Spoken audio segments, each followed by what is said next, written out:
The following is a presentation of the Matt Talk Podcast Network.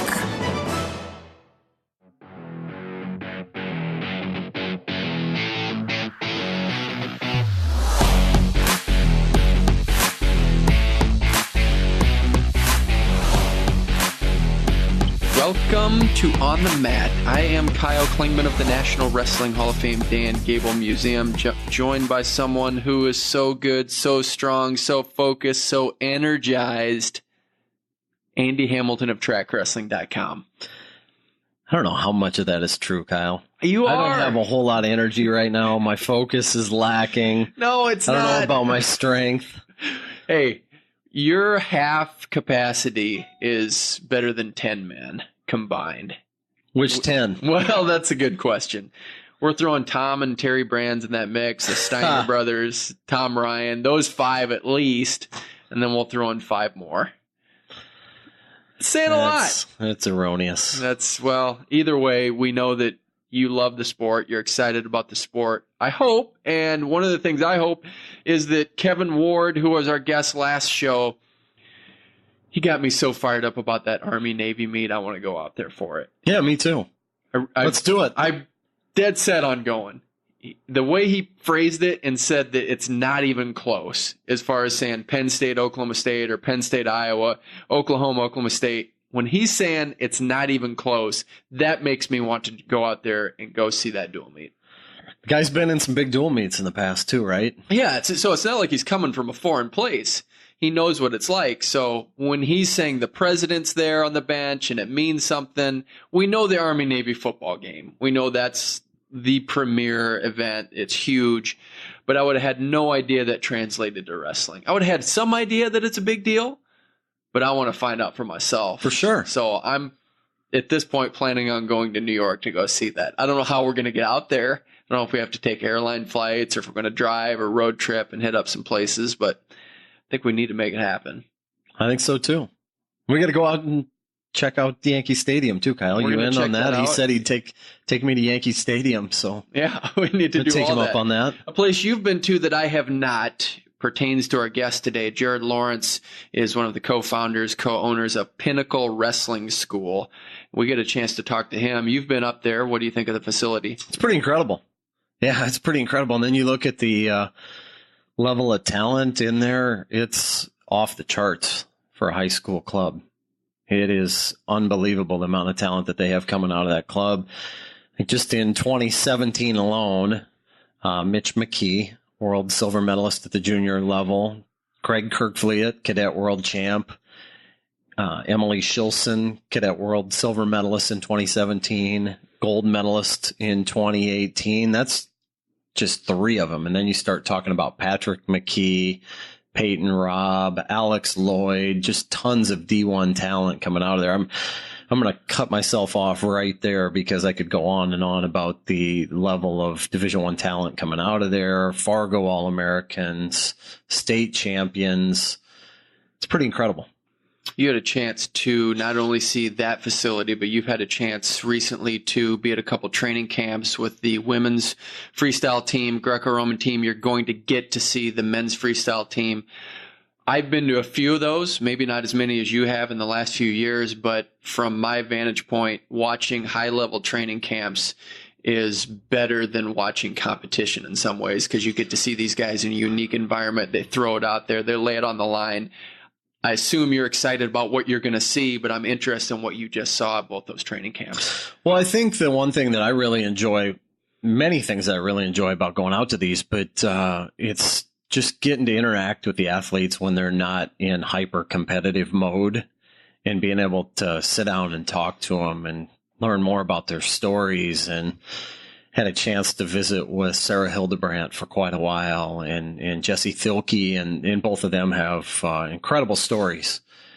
Sarah dislocated her elbow a year ago in the World Team Trials finals against Becca Leathers, and quite possibly one of the best things that ever happened to her in her career. It gave her a chance to sit down and reflect and ask herself a lot of tough questions about where she was in her career and not checking off all the things that she wants to check off on her list of of objectives and really made a lot of lifestyle changes. She said she was having a hard time making 55 kilos a year ago. She's making 53 now.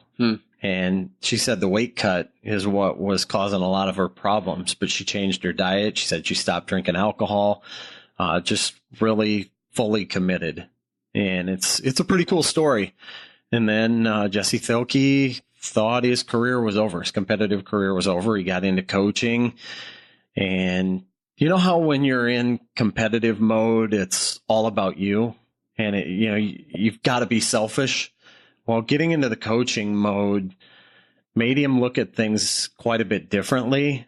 And the guys that he was coaching turned it around back on him and said, "Why aren't you still competing?" And they got him to get back out there, and he's got a totally different attitude now. And I think that those are two really cool stories that I'm looking forward to writing more about here in the days and in weeks to come. But aside from that, one of the real highlights for me is just watching some of the ins and outs, the processes behind what gets the world team members to where they are. And one of the things that I was really impressed with a year ago going out to Colorado Springs was watching Jordan Burroughs listen to Coleman Scott teach like some finer points, some finer technique points. And you think about it, and they were peers on the 2012 Olympic team when Burroughs won his Olympic gold and Coleman Scott won a bronze. And for Jordan to be the most accomplished guy in the room and yet asking questions, all ears, so attentive to what he can pick up from so many different places, I thought says a lot about Jordan Burroughs. So being able to get behind the scenes a little bit and see that stuff, really, really cool. And he just turned 30, I believe. Yep. And this guy just keeps doing more and more and more. We had him on the show when we were at the World Cup. It sounds like he doesn't want to get into coaching, but the guy just keeps raising his athletic bar all the time. And it's just because of that. What you just said right there is that he never stops that process and never stops learning. I think that's just an incredible lesson. And what you said about Jesse Thielke, I love that element of wrestling. When these guys stop wrestling, stop competing for some amount of time, they seem to just go through the roof as far as their abilities because they get that competitiveness off and they just get to be free and easy. I've heard that about Tom Brands. Once he won his gold medal, he was a terror in the room. Not saying he wasn't before, but so what if you go to your back, you roll around, you just can do anything you want, be free and easy. And I think that's probably what happened with Jesse Thielke to some level, as he just got to explore all the possibilities, and we know he's good. Growing up, too, I think it plays a role in it as well. And same with Sarah Hildebrandt. She talked about buying a house now and with her boyfriend. Her boyfriend's world hopeful in gymnastics, hoping to make the world championship. She said she told me she wants to go win a world gold medal and then 2 days later go watch her boyfriend compete in the world championships as well. So I think when you look at it for all of us, I can speak for myself, just the things that I know now that I didn't, even a year ago or 2 years ago. And I think it goes for all of us that we're always trying to do better at what we're doing. And sometimes taking a step back can be really healthy.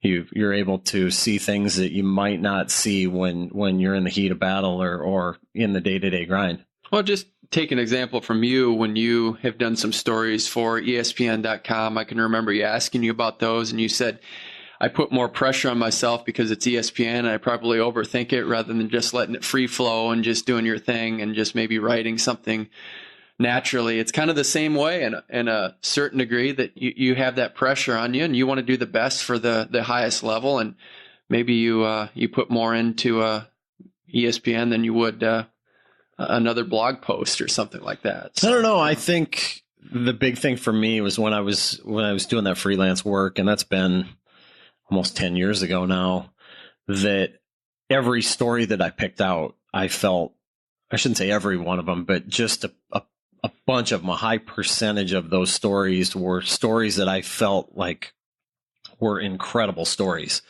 And so to me, it doesn't matter if it's, ESPN, the Iowa City Press Citizen, Track Wrestling, the Des Moines Register, I put a lot of pressure on myself to deliver on stories that I think are really cool stories. And so it was the same thing with like the Daniel Dennis profile I wrote in 2016 leading up to the Olympic trials. Remember with that one, I spun my wheels for about 4 days, and then it just came down to the point where like I've got to write. And so started putting thoughts together, and then all of a sudden everything came together. But do you like that point where it's pressure that you just have to do it? It doesn't matter if I have 2 weeks or 2 hours. Like, it's going to come down to the wire. I don't know. Always? Why. Almost always. Huh. It's almost always because I'm going to stress about it until I finally just force myself to do it. And then that's when it comes together. It just starts flowing, and you've got it, and you just instantly most of the time. Most of the time that's how it works out. Yeah. Now, on the world team front, you're going to get a chance, like we said, to go out to Colorado Springs for this men's freestyle. San Diego. It's in San Diego. Yep, that's right. Camp Pendleton. Okay. So you get a chance to go out there. Bill Zadek is in his second season as the men's freestyle national team coach. I think what he does, as far as his best skill set, he's able to just adapt to a lot of different personalities, and he's a likable guy. I like what he's doing there, and I don't think he has any delusions that, hey, the RTCs are a big part of why they're successful, and he's just flexible to what the needs are of the team. You've been around him, too, in that circumstance, and I think once you get out there, you're going to see that element as well. Yeah, and I think you have to be in that role. When you look at it, you're working with athletes from what do you have? 7 or 8 different regional training centers or places that they're training, and they've got different coaches, and it's a pretty interesting role that he's in. Yeah, to bring everybody together and get everybody on the same page and figure out how to get everybody on the same training schedule and bring together a lot of personalities. I'm intrigued just by the role itself. You know, he's been in it, like you said, he's been in it this is his second full year now. And I'd be curious just to ask Bill, like, what's this role look like now versus what you thought you might have been getting into at the beginning? Yeah, really interesting when you phrase it that way, because they're coming at it from, hey, these are my coaches, the athletes are probably saying, and now he comes in, and I know he's not going to just try to take over, so you do have to kind of finesse it and know that Mark Manning has a way that he's been doing things with Jordan Burroughs for a while, so does Brian Snyder, and not getting in the way of that, but incorporating a lot of information all at once. You really do have to collect a lot of data on how you're going to move forward. Yeah, and I think to your point, you have to be flexible. You have to be flexible, too, and you... I don't know. I just think it's a pretty interesting role. Iowa State has a shakeup of sorts. They lost Mike Zadek as the assistant coach, so that's going to be filled with someone. Just kind of interesting because Iowa State is always going to be a big storyline. Kevin Dresser decided to part ways with Mike Zadek. I know we have talked about who that might look like. I have just felt that John Reeder, he probably is not interested in going. He's the assistant coach at Wisconsin. But just from my personal point of view, it seems like he would be an excellent fit for the Iowa State program. He's an NCAA champion there. He went to Davidson, Michigan, so he knows Brent Metcalf. All pipe dreams, but I think John Reeder would be a good fit, and it gives Iowa State fans what they want, is a guy that wore a Cyclone uniform. So I don't know if you've given any additional thought. I think Chris Bono might have some say in that, right? And I think he kind of would like to keep John Reeder too, right? I'm not trying to lure him away. We're just talking hypotheticals here, and I just think highly of John Reeder, and I think he just would be a good fit. But I think that Chris Bono, as you said, would have other things to say about it. And they've got a pretty good thing going there. Oh, great thing going. McDonough's up there now, and Ben Askren with the RTC. I just think they really do. They just signed a great commit. I think a number 4 commit recently, and man, I think they're going to do some good things. I think so as well. They got a lot of pieces in place there, and think about the level of talent that's come out of Wisconsin with the Askren brothers. You could go on down the line. There are others, and a lot of that talent had been going out of state recently, and they're starting to lock down the borders a little bit, getting Eric Barnett to flip from North Carolina to stay at home and go to Wisconsin, a Fargo champ. Big get for Northwestern. Then you mentioned Peter Christensen, recent commit for the Badgers as well. They're doing a lot of really good things, and that's a school that can not just attract people from in-state and bordering states. They can go out and, they got the Wick brothers from California. They've got guys coming in from Ohio and Michigan and all across the country. Go back to Donnie Pritzloff, from New Jersey. Yeah. So it's a national brand, and I think Chris Bono's going to do great things there with John Reeder and McDonough and Askren. And one of the things that Bono did such a good job of at SDSU was he really did promote, and he understood the social media aspect of it. And I think he'll definitely be carrying that on at Wisconsin and doing some things to keep fans engaged. And I think that's what they want. They want to feel a part of something and not just make it about a few dual meets a year and going to the national tournament. They want to feel like they're part of Badger wrestling. And I think Chris Bono and company will do that. Did you get jacked when he was at SDSU? I did, actually. I followed them, and they were on my radar the second that Chris Bono went there. And yeah, definitely. I followed what he did and saw him going nuts when they beat Oklahoma a couple years ago. And then when they had the big match between Meredith and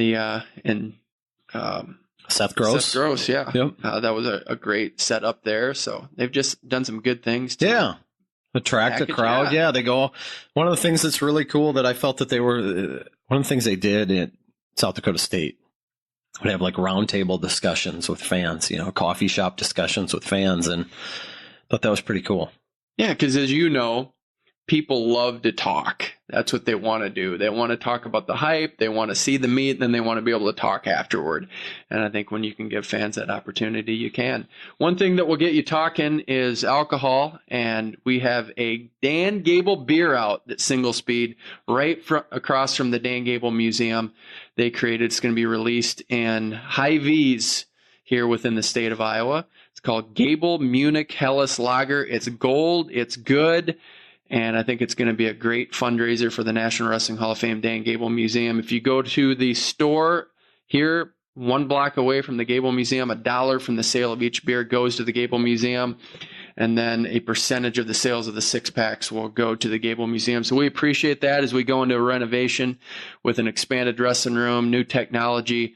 It's just going to be a lot of fun to have that partnership with Single Speed. Dave Morgan, the owner, was a state wrestling champion for New Hampton in 1993, and we plan on doing a show in a couple weeks, quote, live from Single Speed Brewery.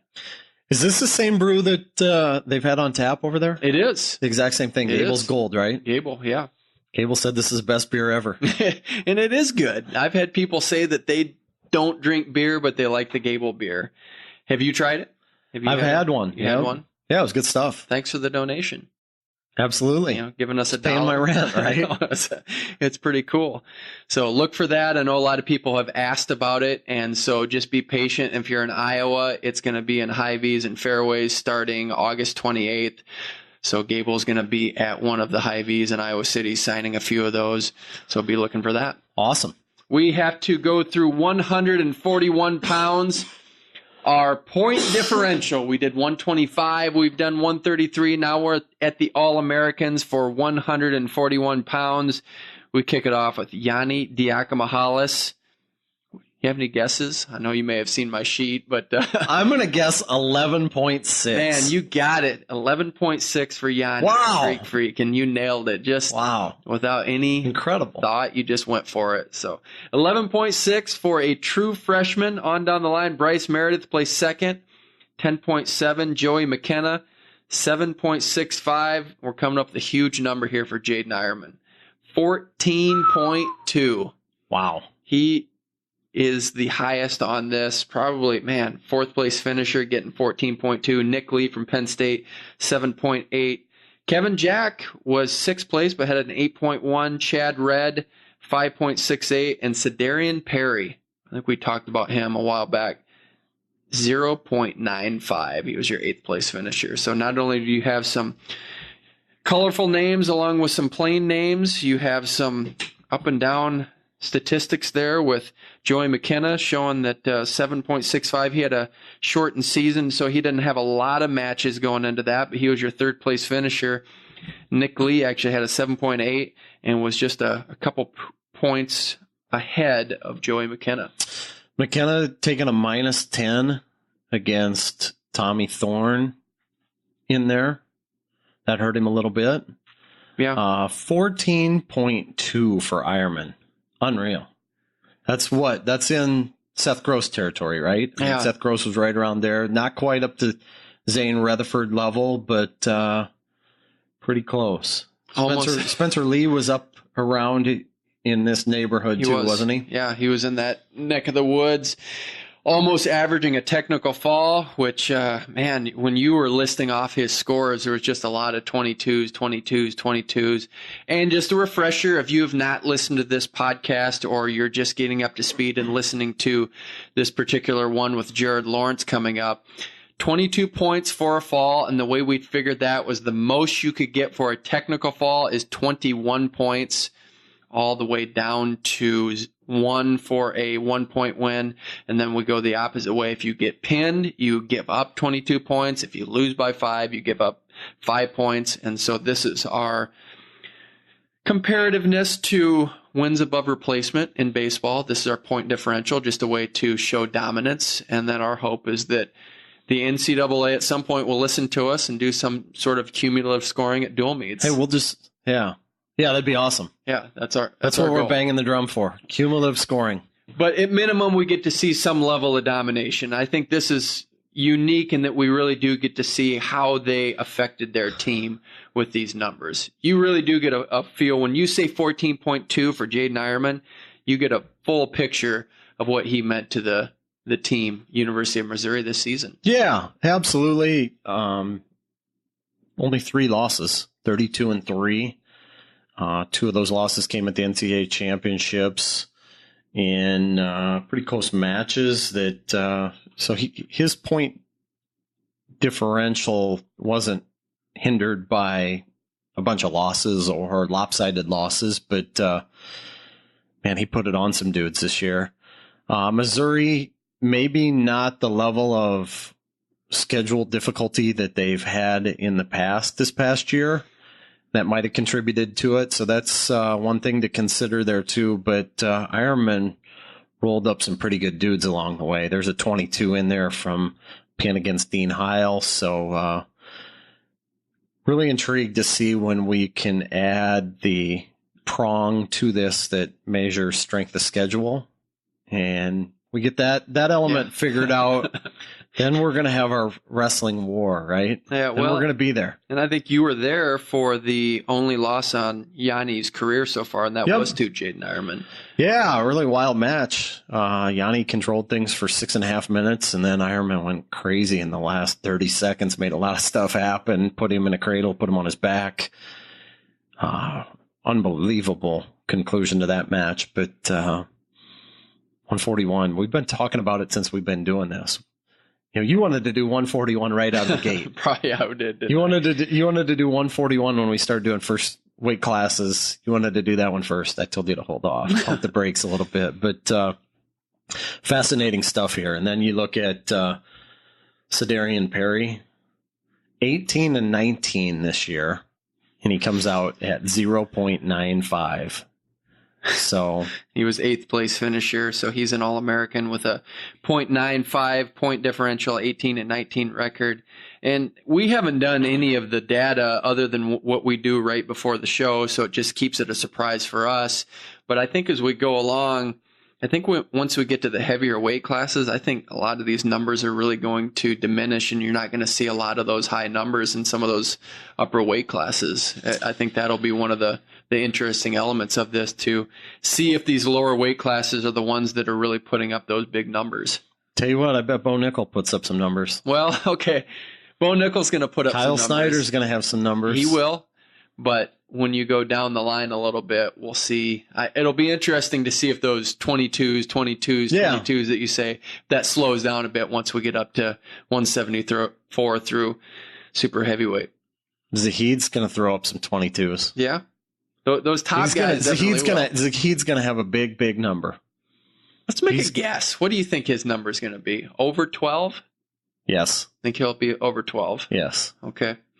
So we get to have the over-under. So if you want to chime in with anything, make sure you contact us. If you have a person or a weight class you're interested in, we'll keep doing these. Yeah, if you get somebody that's wasn't on the podium this year, you want us to check out, hit us up on Twitter. All right. Our guest today, Jared Lawrence, 4-time All-American for the University of Minnesota. He won an NCAA championship in 2002, also made the finals of the Olympic trials in 2004. Right now, he is the co-owner of Pinnacle Wrestling School in Minnesota. How are you, Jared? I'm good. Thanks for having me on. Great to have you on. It's my understanding with all of the training you do with Pinnacle right now, you're in a phase where you're actually mopping mats. Is that right? Yeah. This is complete janitor phase for me. It's like our facility maintenance. I mean, we do a pretty good job of splitting our tasks up, and janitor services is my job. Take us through. Yeah, I just went to Menards, got like 3 new toilet guts. That'll be my project on Thursday and Friday, is redoing toilets. It's awesome. So, how many locker rooms, toilets? What does the facility look like? So we just moved from a facility that was like 8,200 to a facility that's almost 12,000 square feet. And so we have a big locker room that's got 1 bathroom. Then we have 2 other bathrooms for other people to use. And then we have another set of bathrooms over on our strength side, where we have somebody that essentially runs strength for all the kids. He's got like some ninja classes, like a ninja warrior type stuff going on there. So the little ones can climb on that stuff, and they don't realize they're getting stronger, but they're having fun. And then our high school kids actually lift. So it's a good system. What makes you want to get into this? It seems like the traditional path is to get into college coaching. Why did you decide to go this route of actually coaching kids at the grassroots level? Yep. So in 2004, when I got done, we started Pinnacle up. Well, I started it up, and then I had a couple other people helping me out with it. Luke Becker, Damian Hahn, Mac Ryder, for about 3 years while I was still training. Everybody else was kind of still training. Luke had to get neck surgery, so he was out for a little bit. It was just kind of a way for us to make money. And as it kind of got better, I was thinking to myself, like, gosh, I wonder if we can actually make a living doing this. You know, at the time we weren't making much, but we weren't coaching much either. It was, Sundays and a preseason high school. That was it. And seemed to be paying us enough to survive a little bit. So, in 2008, right when I got done, that's when I was like, you know what, I'm going to try to give this thing a shot to see if I can make a living out of it instead of college coaching. That was my 2 options. But I had just talked to a few friends of mine that were college coaches, and they were telling me how long, how many times, how much they were gone. I remember talking to Tim Hartung once, where he was with Iowa State. He was with Hale at Iowa State his last year, and he said he was gone 37 weekends. And I was like, gosh, I just don't know if we're just getting ready to start a family. So it was like our daughter was born in 2008.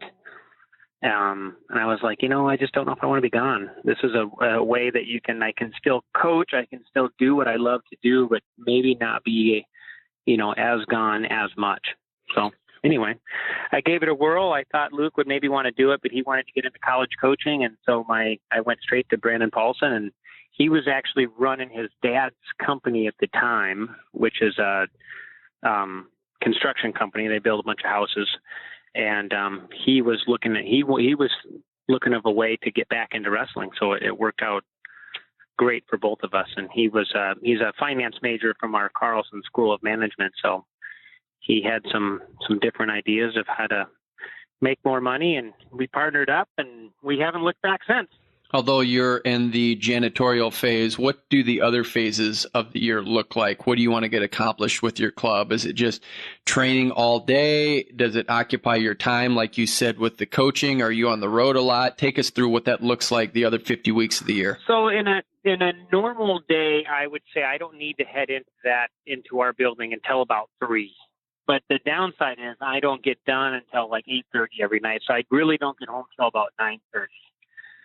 So the tricky part with that is when you have kids, I don't see mine all that much in the fall. And we will change our whole winter so that we can see our kids a little bit more. So like right now is like total family time. I try to spend every ounce of minute I can with my kids. We're fishing, we're boating, we're outside, I'm just trying to be around them as much as I can, just because I know here in a few weeks that it changes. It's really just for the fall, just because we're essentially busy Sunday, Monday, Tuesday, Wednesday, Thursday night. But there's a lot of times what'll happen when my kids are in school. I get up and I try to spend like a half hour with them before school, and then they go to school. And by the time they get home from school, I've already left to Pinnacle. By the time I get home from Pinnacle, they're already in bed.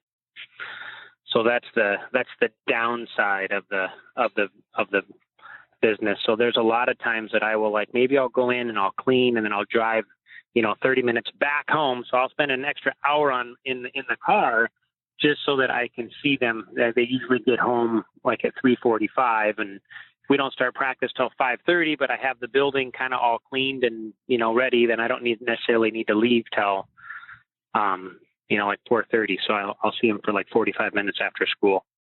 Jared, I got a chance to go up there and be in your room a year ago, and it was incredible, the level of talent in that room. And then you're talking about some people that weren't even there. Mitch McKee, world silver medalist. Greg Kirkvliet, cadet world champ. Emily Shilson was there, now a cadet world champ. When you look back on what has transpired with the club and how you've gotten to this point, what are maybe 2 or 3 moments where you felt like things were really taking off and things that gave you momentum to get where you are now? I think it's just having the right environment that where people enjoy coming to practice. And that's not always the case with wrestling. There's a lot of times where people are kind of hanging their heads.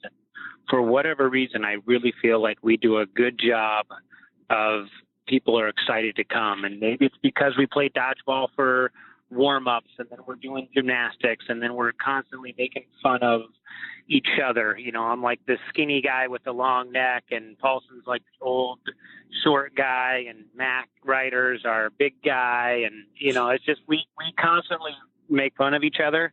And I think we do it mainly so that the kids laugh and they're smiling the whole time. So we make them listen to 80s musics.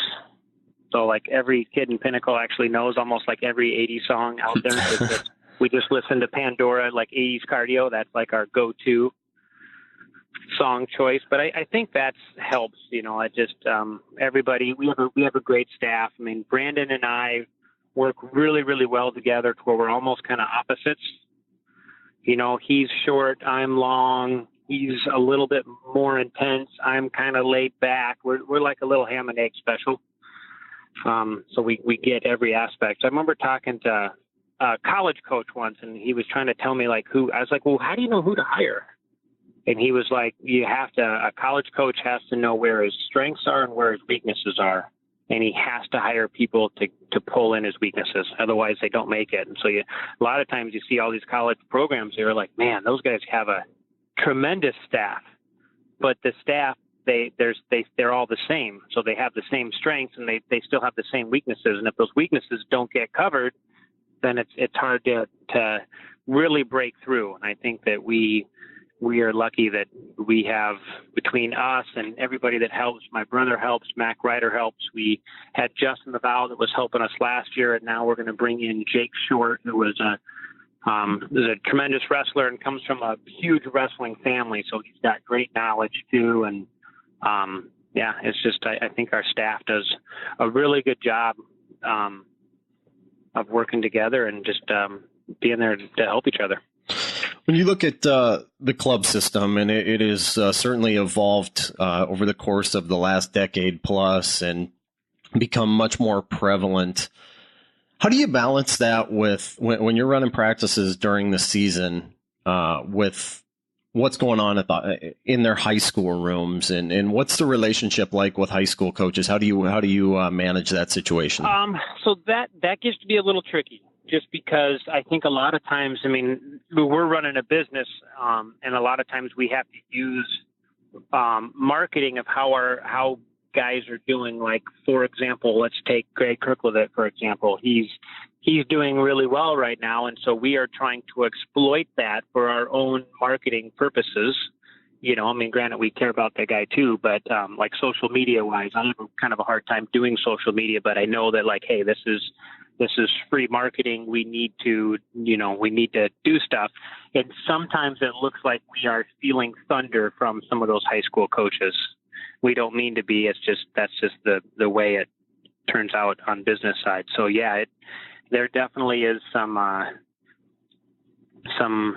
coaxing that needs to happen between us and high school coaches, because we really need to be on the same page, and hopefully we all can be, because that's the ultimate goal, is to get the most out of the kids, the absolute most potential out of this athlete. And maybe that's a state champ, but maybe it's just making it to state. Maybe the kid was not, he started wrestling late. He's kind of clumsy and he doesn't quite have it, but maybe just him making the state tournament is like a huge goal for him that changes his life and changes his confidence. So hopefully we can be on the same page. And I try to tell as many coaches as possible as that, because believe it or not, there's a lot of egos in coaching and wrestling, especially, just because I think, for whatever reason, we'd say individual sports. So I think egos are maybe even a little bit bigger. So there is a fine line, and we try to, make sure that we say thank you, and we try to make sure that we use Pinnacle as a supplement to their high school programs, not just like, our club is better, so you come here first. And we really try to market it as this is a supplement to your high school program, and hopefully we can all be on the same track, because we're all after the same goals. We all want the athletes to become the best wrestler they can be. Take what you said right there and apply that to the college level, where you have a situation, South Dakota State, Damian Hahn is the head wrestling coach there. You were a college teammate with him. Brandon Eggum is the head wrestling coach at your school at the University of Minnesota. You were a teammate with him. Will there be a little competition between those guys trying to pull guys from Pinnacle? Yeah, there will be, and hopefully they don't take it personal on each other. And we actually said a long time ago that we would stay out of recruiting altogether. If somebody has a question, I'll say, you know what, line out your schools, and I'll try to give you some pros and some cons, and then you can make your choice from there. Just because it's bad for business if we get overly involved, and it's just not something that we want to do. It's really nice having a bunch of contacts that are college coaches, because not everybody can go to the University of Minnesota. Not everybody can go to the places that we went. And so, yeah, that also needs, there's also some coaxing that needs to happen there too. Do you view other clubs like Young Guns with Jody Stripmatter as competition, or do you guys work together? I view them as competition, but in a very friendly way. I'm really good friends with the Strip Matters. We set up some camps that we do together, because we know that we can learn from each other. Our athletes can learn from each other. So, like, I don't know, we have a camp set up in Ohio just because it's a little harder for the Young Guns to travel as much. We have some pretty good setups. We have some awesome parents that, like, we have one set of parents that has like a bus that they will bus us around. So we have like a coach bus that we can take. So we're going to drive to Ohio. I'll bring about 30 kids, and Young Guns will bring as many kids as they can. Ohio brings some kids, and we just pretty much get the kids. We do a little bit of instruction, and then we just let them have fun together. So it's competition, because I think the Strip Mat, we're competitive coaches, right? So like my goal is to be the best coach that I can be. And that means like, I got to be the best coach in the world. That's like what I'm trying to do. And they're thinking the same exact thing, but it's a very friendly competition. Like if we were duking it out with each other and they beat us in a match at Super 32, which happens all the time, I just salute them and say, nice job. Next time, hopefully it's different. And they do the same when our guys beats their guys. They were like, you know what, he's good. It's a very friendly competition, which I think is important. At least for us, it seems to be working really well. What do these athletes and coaches want out of you? What do they want out of the club when they approach you? College coaches? Not necessarily college coaches, more maybe the parents and athletes when they approach you and pay money to be a part of your club. Parents are probably a little bit, you have a couple of different types of parents. You have the parents that just want their kids to win and they try to live through their kid. And then you have parents that are actually there because they like the process of it. So we got to kind of we got to do a little bit of both because that's the business side. Our main motto would be development, developing these kids from 8 years old to 14 years old to 18 years old. There's different stages in it, but if we wanted every kid to win at age 6, we would just show them a whip over and a chin whip, and they probably would win 90% of the matches with those 2 moves, but they're going to quit losing. Those moves won't work when they get to age 10. So then they don't know how to do anything. They don't know how to compete because they've only done these 2 moves. So we try to actually, our little ones, it's hard to because we're trying to teach them how to control tie-ups.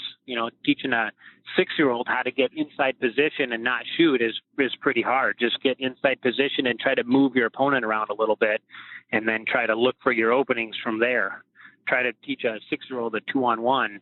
It actually hurts a little bit. It actually will regress, believe it or not, when they're young and they come to us a little bit just because we're trying to teach them philosophy of it versus just kind of the whole aspect of wrestling. Do you set parameters with the parents up front of what they can and can't do within your club? Yeah, so we have some no-nos that we do. So we tell them okay, we have like a no whip over rule, a no chin whip rule. There's some freestyle moves too. We have kind of some videos that we'll send to the parents. And we'll say, listen, we're not going to, if you want your kid to do a whip over, go out and whip the kid over at every local tournament and only wrestle 30 seconds. That's totally fine. That is up to you. When they're in our room, we would prefer they not do these things just so that we can, help the developmental side. That's what we're trying to accomplish here. So when we tell the kids that, and we tell the parents, and we have some, we tell them rules. We have some like YouTube videos like no-nos of, whether it's crossface or stuff the head. We're big believers on stuffing the head down. So like defensively, we try to have some basic skills that the parents can follow because we're not at local tournaments. The local ones, that's their parents are there, their club coaches are there.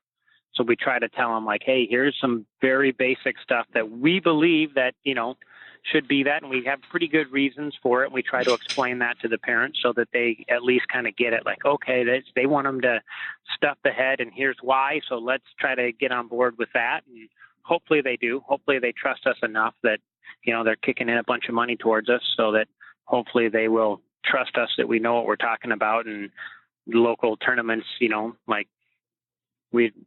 some kids are like, wow, my kid really likes whip over. I said, you know what? That's fine. Tell him he can do it in the 3rd period. Have him wrestle the first 2 periods, and the 3rd period, boom, whip the guy over and pin him. Let's go back to something. I want to talk about something you said earlier when you said you wanted to have fun and you create this atmosphere. That seems to be the trend right now that Penn State is carrying on, and everyone's saying that they're the fun team and they're winning and they're doing a great job. Jay Robinson, your head wrestling coach, is the exact opposite. He's saying this is not fun, it's hard, it's torturous. Where do you fall on that line of fun versus this is torture?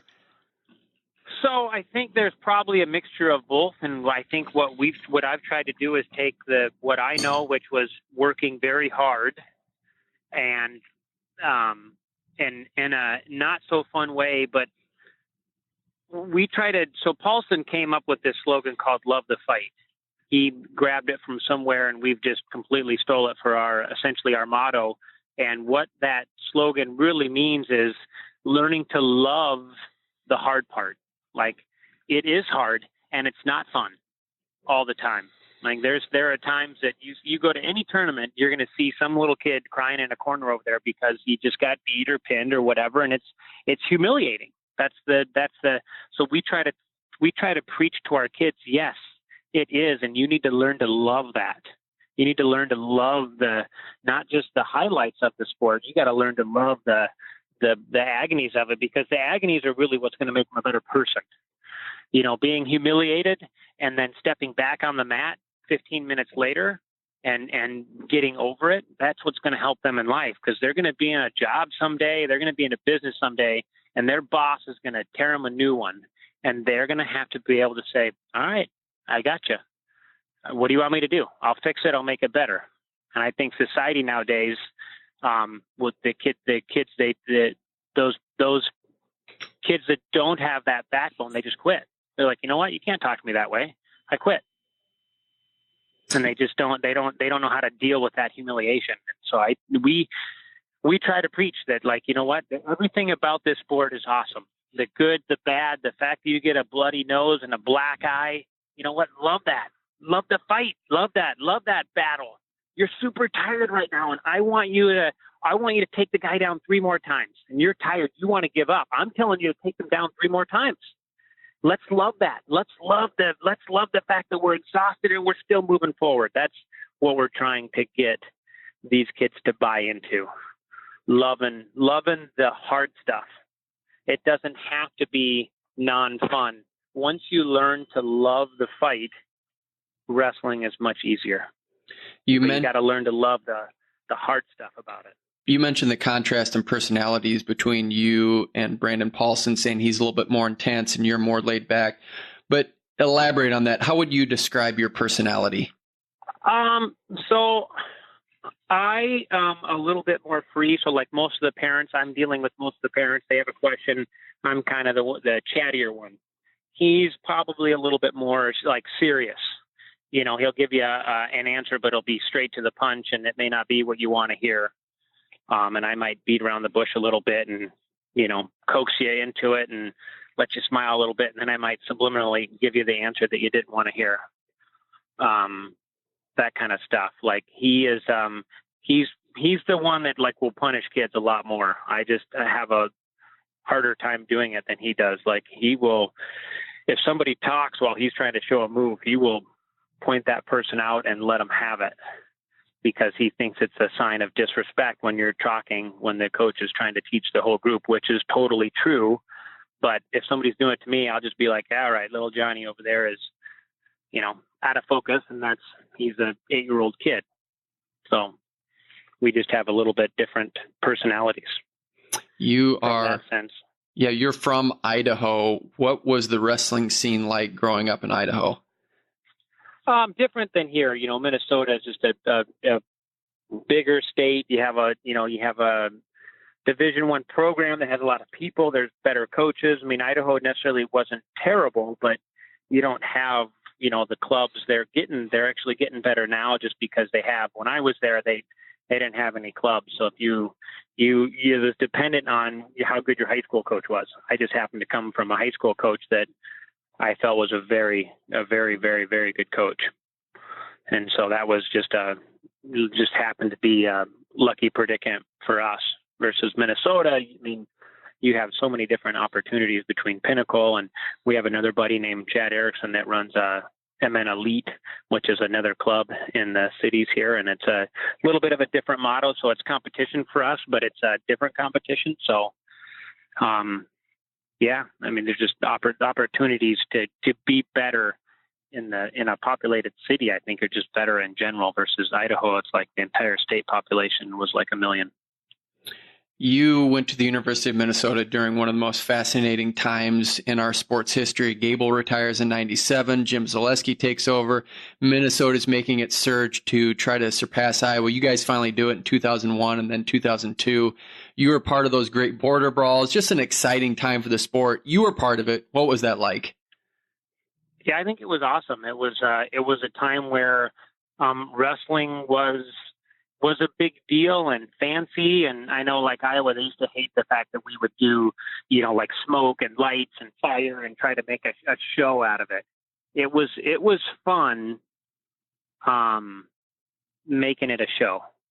It was fun to wrestle for that. Like, this is a show, go out, perform, give it your all, do that thing. Look at all these people here. These people are excited to watch, and it was a cool era for sure. And then going 10 for 10 All-Americans in 2001 at the University of Iowa. You were part of that team. just the feeling of walking out of there with no finalists and having 10 All-Americans. You just have to tell us what that was like. It was, what was really cool about it, it was, and we had always talked about it. We had always talked about a team effort. And it was cool because you didn't have any standouts. You didn't have anybody that was like the hero. The team was one hero that time, versus if you had a national champ, that person would have stole half the thunder, which would have been fine. But for us, the fact that nobody was stealing any of the thunder was really cool for us. And we were all super, super tight. I mean, half of us from that, like live within like a 10-mile radius of each other. The people who don't, we're trying to get them to move in. What was it like to have Brock Lesnar as your heavyweight? You were a freshman at that time. What was it like to have a guy that intimidating and such a big name in the sport? It was cool just because it brought a lot of hype with it, and he was a big deal. So it was cool. It was nice. It was nice to have a closer, like any team. It's nice to not. It was always kind of like, well, we got this coming up at the end, and people were scared to death of him because he was a huge monster. So it was cool. Yeah. What do you remember about the first time you saw Brock? I think the first time was like at the Bison Open, and they were talking about like, hey, this is the guy, and I'm pretty sure he's coming to the Gophers. I don't think it was a done deal yet, but we just remember being like, holy crap. That would have been the expression. I think that was almost everybody's expression. I want to talk about you. It was awesome. Your style was unique in that a lot of people were doing dive throughs. It was kind of funky at the time. You don't see that as much anymore. You did it a lot. Mark Munoz did it a lot. Why have we gotten away from that style of wrestling? As a Minnesota style or as a style altogether? Well, I was thinking more your personal style. You did a lot of roll throughs, dive throughs, just some a little bit more funk. You see that a little bit today, but just the way you executed it, not as much. There's probably more of a system in place today versus I was the type of wrestler for whatever reason. I think my system was chaos, but in a controlled manner. I tried to move a lot, and it was hard for people to keep up with that much motion. They didn't quite know where I was at, and I was somewhere else. And next thing you know, we're here and we're there, and you're able to just kind of scramble around and move. I think motion was kind of like my key. At least from the coaching standpoint, I remember them always, like, hey, just make sure you keep your motion up. That's makes it very hard for people to wrestle you. So however we went at it. And I think a lot of times now, like even with Pinnacle, we have a system like in place. Like we want you guys to like start point. Okay. Here's like start point A, and that will funnel to start point B. And then you can choose, C or D to go from here. And if you do that, D will lead you to these two options, and, C will lead you to these two options, so there's a little bit more of a system in place versus just kind of winging it. Like I'm a wing it kind of guy. What was it like wrestling Mike Zadok all that time? He was at the University of Iowa. That was a big rivalry for you. What was that like? Yeah. Yep. It was at the time, like if you can get yourself to thrive on that. I used to tell myself just over and over again, like these are the matches that people want to watch. This is the show. And that's what I need to want. I need to want to wrestle the best guys, and, like why do you, I don't, just cause you go out and pin a guy in a minute or something like that, that's not as good. That's not what people want to see. But as the brackets come out, that's kind of what you're looking for, right? You're looking at the easiest route to the finish. Like, oh, I wish I could have had that route. And now that I'm done, I think back to myself, like, why would you want that? You should want the hardest route. That way it'll mean more at the end. It's a pretty hard thing, I think, to get people to do that. But that was Zadok for me. He was a good competitor for me. It was somebody that I didn't beat.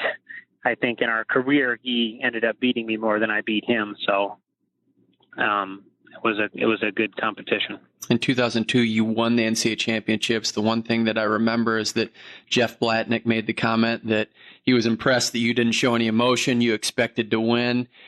when you think back on that, I don't know if you had a chance to hear his commentary, but was that something that you were excited about, or was it just, hey, I reached my goal and that's it? Well, I think it's something that was instilled in us a little bit. We don't need to go crazy. That is our goal. We've all are expecting to do that. And actually, Marty Morgan used to actually say that to us a lot. Like, when you get done, you don't need to go crazy. Act like you've been there before. So I think that was something that was a little bit of a taught behavior, so that we understand, like, yep, this is what we're doing. This was my job, and I did it. I don't need to go crazy for it. I mean, there is definite emotion, and you can always have emotion and be happy, and you can have a little bit of it. And I guess I don't quite know exactly how to say it, but it can be internal. All that happiness can be internal. You don't have to, run around the mat and do, 3 backflips to show that you're excited. People will see it. They'll see it in your eyes. 2004 Olympic trials, you had a remarkable run. You were 1 match away from making the Olympic team. You went 2-1 with Jamil Kelly, who ended up being the Olympic silver medalist. You beat Eric Larkin, who had beat you in the NCAA tournament finals. You beat Bill Zadig. You beat Chris Bono, and then you made the finals. If I remember right, they didn't even have your bio in the program because they just didn't expect you to win. Did you have that expectation? Did you know something good was on the horizon when you entered that tournament? I think everybody expects, like, right? I mean, anytime you step out on that mat, I expect I'm going to win, whether I am or not. Was I probably as prepared that young in freestyle? Probably not. So it might have been a little bit more of a shocker. But you attack each match one at a time, and when you step out on that match, believe that you're the best wrestler, whether you are or not. And you talked about chaos when you hit some moves with Jamil Kelly. You created on the fly. Did it feel different when you were wrestling him, just knowing you were able to create? Because you guys both had a little bit of a chaotic style. Did you know it was going to be that kind of a match? Yeah. And I found myself in a chaotic position on that last match where he was really good. So I do remember getting there, and there's so many. It's weird as some of the matches you can remember very well and some you can't. But that one, you can look back and be like, if I only would have done that. If I would have dropped down to his legs instead of staying up around his waist where he could overhook me. He had a tremendous overhook throw potential where his leg would essentially be in the middle and he would overhook throw you. And I somehow managed to put myself right in a position that he was really good at, which changed the whole realm of that match. But yeah, I mean, that was a good match, some good flurries, some good scrambles. He's a very athletic person, very good person. It's kind of nice once you get done, you're actually going to meet all these people and find out who they are. And everybody is actually are just really good people, all of them. And then going past that, I seem to remember a conversation I had with you at one point where you said that you got to the point where you're a little beat up and you had to train one day and then take the next day off just to recover. Was that kind of the routine for a while where you had to just keep your body in check training after 2004? Yeah, a little bit. I'm still dealing with it. I have some back issues, I just, for whatever they are, everybody kind of tells you different things, whether it's muscular, whether it's disc related, whether it's like facet joints related. Whoever you see seems to tell me a different thing. But yeah, so that was from 04 to 08. I just had some stuff where it was training would be like 2 days, and then I'd have to take 2 days off because it'd be hard to move around a little bit, and 2 days off. And like now I'm still dealing with the same thing and wake up every morning kind of stiff. And actually my wife and I just had the conversation. I was like, honey, our deductible is almost met this year. I might have to actually go in and see somebody. So I'll see. I'll tell you afterwards. If it feels awesome, maybe I'll hit the circuit again. All right, let's end with this. Let's play a nice round of the name game. I'm going to give you 5 names, and what I want you to do is just tell me what you think about this person, place, or thing. You ready to play the name game? This is not my forte, but let's go for it. Well, hey, this is the next challenge, so just love the fight, Jared. Love the fight. Number 1 is Jay Robinson. Intense, loyal. How many words do I get? You can elaborate as much as you want. It doesn't have to be a couple words, but you can elaborate on what you think about the person. Jay was super awesome. I knew Jay from when I was a kid. I actually went to his intensive camps. Love them. I love them. There was one summer that I hit the 10-day, the 14-day, and then I did 23 days of the 28-day, and then I went to Fargo. Wow. That was my freshman summer. Like, I try to talk to the kids now that are complaining about summer and then we do like 2-hour practices.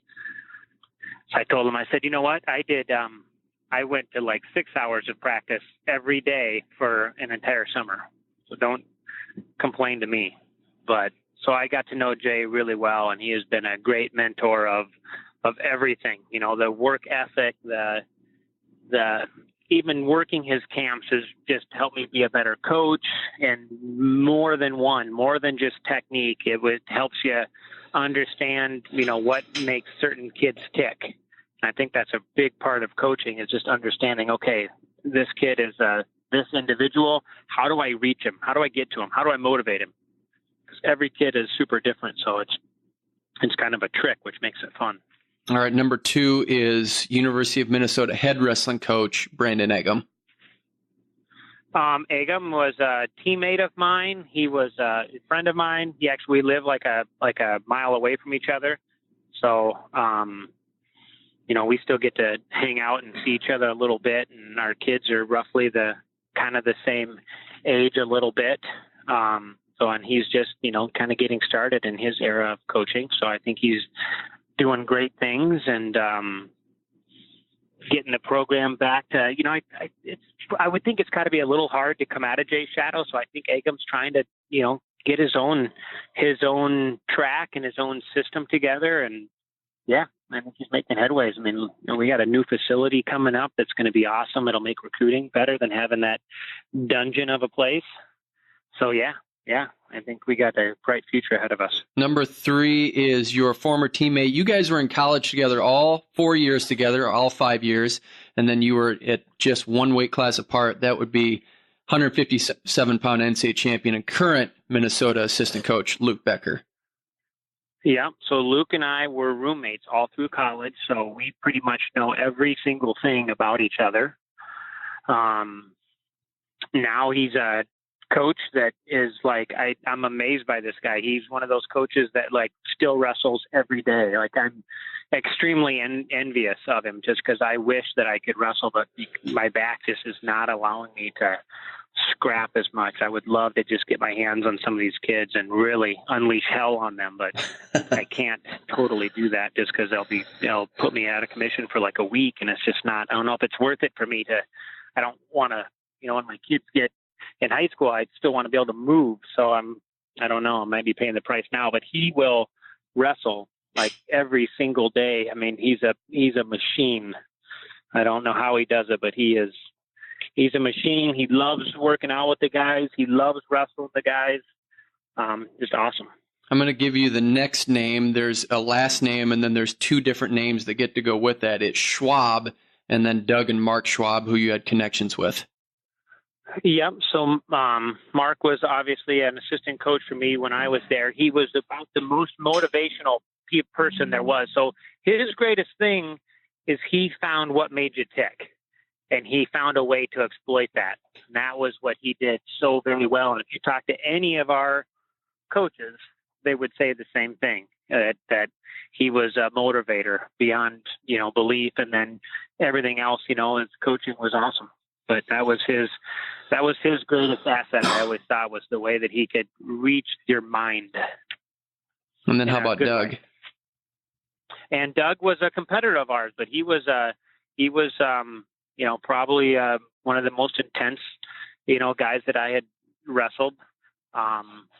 Very in your face, and we had some good matches, good battles. And now he's the head coach of University of Northern Iowa and doing good things there. And yeah. All right. The last one is someone, I don't even know if you know him, but I'm going to go with the Idaho angle. Jake Rochalt. Yep. So actually Jake Rochalt was from Sandpoint, which is the same town as me. So we actually grew up together. So like, he was a freshman when I was a senior in Sandpoint, Idaho. So we actually were super close. I was really cool in Sandpoint until he trumped my one national title with his 3. So that's his only weakness, is that I was like the cool person in town until he shattered all my records. But yeah, he was, we grew up together. We trained together all through till I left for college. And, yeah, now he's still in Oklahoma and doing his thing there, which is awesome. And you said you weren't good at this. I thought that was really good. Thanks for playing that game with us. Well, those are pretty good. You know, like you asked Paulson, like how good I am at names of like high school names. Like if you're not in Pinnacle, I don't necessarily know you. It's just I'm not a bracket guy. Oh. You know, like Mac Ryder and Paulson, they can like they know names like I've never seen before. And I'm like, who is that guy? And they're like, don't you remember we wrestled him 4 years ago in the second round of Super 32s? And I was like, God, I don't remember that. They're like, oh yeah, he hit us with whatever. He left side cradle. And I'll be like, oh, all right, good for you guys. So you thought I was going to throw out some names that you have no idea about. That I would not know. Oh, okay, okay. So like some high school names, I'll be like, oh shoot, I don't know this guy. Yeah, we're not here to embarrass. We're just here to elaborate on what you do know, and we appreciate all the knowledge you imparted on us. Thanks for taking the time today. For Jared Lawrence and Andy Hamilton, I'm Kyle Klingman. You've been listening to On the Mat.